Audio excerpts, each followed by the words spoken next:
Good morning students. महाविद्यालय के YouTube channel पर आप सभी का हार्दिक स्वागत है। आज अपन सामाजिक समझौता सिद्धांत जो है उसका एक सामान्य परिचय के बारे में चर्चा करेंगे और आगे आने वाले वीडियो में हम एक एक को हॉब्स, लॉक और रूसो समस्त लोगों को एक एक करके सबको पढ़ेंगे। तो इनके बारे में सामान्य परिचय के लिए सबसे पहले अपन बात करते हैं ये सामाजिक समझौता सिद्धांत है वो है क्या। बेसिकली जैसे राज्य की उत्पत्ति की जब बात आती है कि राज्य का जो वर्तमान स्वरूप है जो हम आज देख रहे हैं ये कैसे अस्तित्व में आया, किस तरह से राज्य है वो अपने वर्तमान स्वरूप तक पहुंचा और उसको वहां तक पहुंचाने में किन किन का क्या क्या रोल रहा, इन चीज़ों को लेकर के स्टार्टिंग में जैसे अलग अलग तरीके के सिद्धांत सामने आए कि सबसे पहले जैसे राज्य का देवी उत्पत्ति सिद्धांत आया। तो उस देवी उत्पत्ति सिद्धांत में ये माना गया था कि भाई राज्य है वो देवी ने या देवताओं ने ईश्वर के हाथों में उत्पन्न हुआ है और ईश्वर ने राज्य की उत्पत्ति की है और उसी से उसने अपना जो राजा है उसको अपना प्रतिनिधि बना के जनता की तरफ भेजा है ताकि वो जनता के अधिकतम काम कर सके और जनता के जो कल्याण का जो रास्ता है उसको उस मार्ग को वो मतलब बता सके जिससे और जनता उसके बदले में राजा को कुछ निश्चित मात्रा में कर देगी और उनके आदेशों का पालन करेगी। ये इस यहाँ तक का जो मामला था वो राज्य का जो देवी उत्पत्ति सिद्धांत था उसको लेकर के हुआ। उसके बाद में राज्य का विकासवादी सिद्धांत आया, राज्य का आंगिक सिद्धांत आया, राज्य का सायवीय सिद्धांत आया, अनेक सिद्धांत आए जिनका बेसिकली जिनमें देवीय अंश है वो हमेशा बना रहा।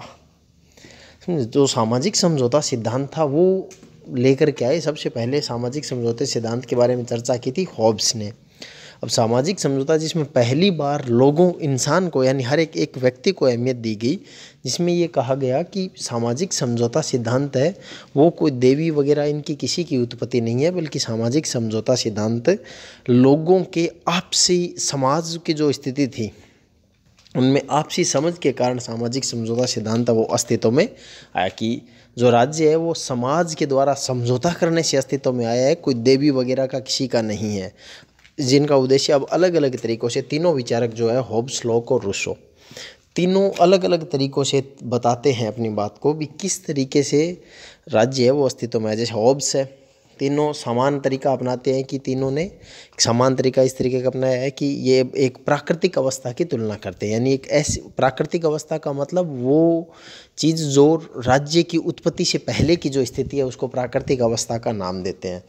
अब हॉब्स अलग प्राकृतिक अवस्था की बात करते हैं, लॉक अलग प्राकृतिक अवस्था की बात करते हैं और रूसो है वो अलग प्राकृतिक अवस्था की बात करते हैं। तीनों विचारक अलग अलग अपनी प्राकृतिक अवस्था बताते हैं और फिर उसमें जैसे हॉब्स बात करते हैं कि प्राकृतिक अवस्था है वहाँ पर मत्स्य न्याय की स्थिति थी, यानी जिस तरह से समुद्र में बड़ी मछली और छोटी मछली को खा जाती है, यानी जिसकी लाठी उसकी भैंस का नियम चलता है, उसी प्रकार यहाँ पर भी सेम स्थिति थी कि जो सामाजिक समझौता जो सिद्धांत आया, जो सामाजिक समझौते के बारे में जो बात की गई उसमें यही कहा गया कि राज्य की ज़रूरत क्यों पड़ी, क्योंकि आत्मरक्षा का सिद्धांत है। हर एक व्यक्ति हॉब्स है जिस व्यक्ति की बात करता है, जिस व्यक्तित्व की बात करता है उस व्यक्तित्व में हॉब्स कहते हैं आदमी है वो पूरी तरीके से निस्वार्थ है, एकांकी है, स्वार्थी है, रक्त पिपासु है और उनको कोई चीज़ों से कुछ लेना देना नहीं है सिवाय इसके कि भी वो अपना हित कैसे साध सके। तो ऐसी स्थिति से बचने के लिए जहाँ पर हर एक व्यक्ति को अपनी जान का खतरा है, हर एक व्यक्ति दूसरे व्यक्ति को शंका की दृष्टि से देखता है, तो जो कुछ बुद्धिजीवी लोग थे उन लोगों ने मिल करके ये सोचा कि ये स्थिति परमानेंट नहीं रह सकती, हमें इस स्थिति से निजात पानी है। तो इस स्थिति से निजात पाने के लिए लोगों ने आपस में एक समझौता किया और उस समझौते में ये कहा कि हम अपना एक राजा चुनते हैं और हमारे जो सारे अधिकार है वो इस राजा को हम सौंप दे रहे हैं। तो वो जो राजा जो कहेगा उसका जो शब्द होंगे वही कानून होंगे और उनका पालन करना हमारा उत्तरदायित्व होगा, हमारी जिम्मेदारी होगी कि हम उस राजा के एक एक शब्दों का पालन करें। तो इससे क्या हुआ कि एक समझौता हुआ लोगों के बीच में और लोगों ने ये डिसाइड कर लिया कि अब हमें इसी रूप में रहना है और एक समाज की उत्पत्ति, एक जो राज्य है उसकी उत्पत्ति हुई और राजा ने उसकी तरफ कदम बढ़ाने शुरू कर दिए कि भी हाँ अब राजा है उसका अब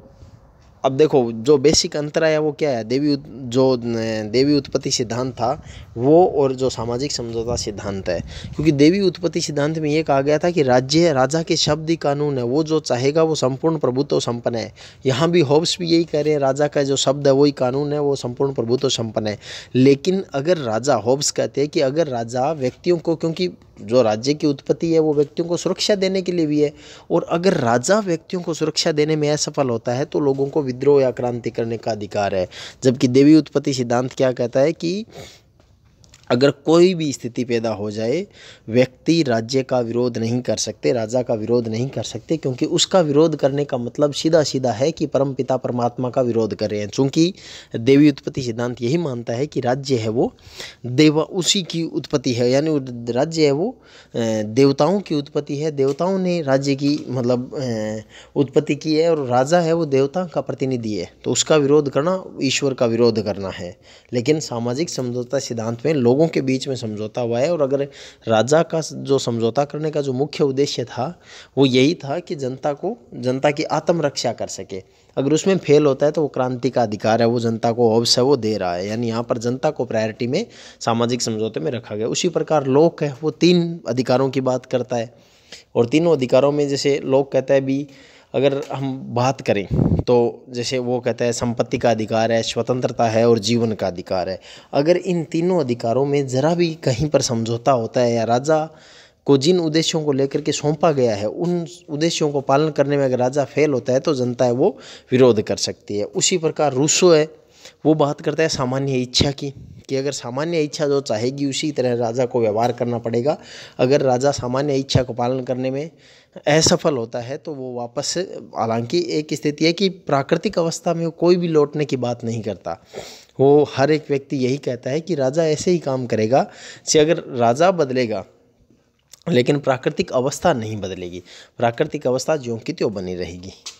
तो इस प्रकार सामाजिक समझौता सिद्धांत तीनों विचारकों ने अपने अपने तरीके से दिए है। इनका अपन डिटेल से एक बेसिक या एक सामान्य परिचय है वो अपन बात कर रहे थे। अब इसकी डिटेल में अध्ययन हम अगले वीडियोस में देखेंगे कि होब्स है वो सामाजिक समझौते की क्या बात करते हैं, उसके बाद में राज्य कैसा होता है, लोक कैसे कहते हैं, रूसो कैसे कहते हैं, इनके आपसी विचारों की तुलना अपन करेंगे,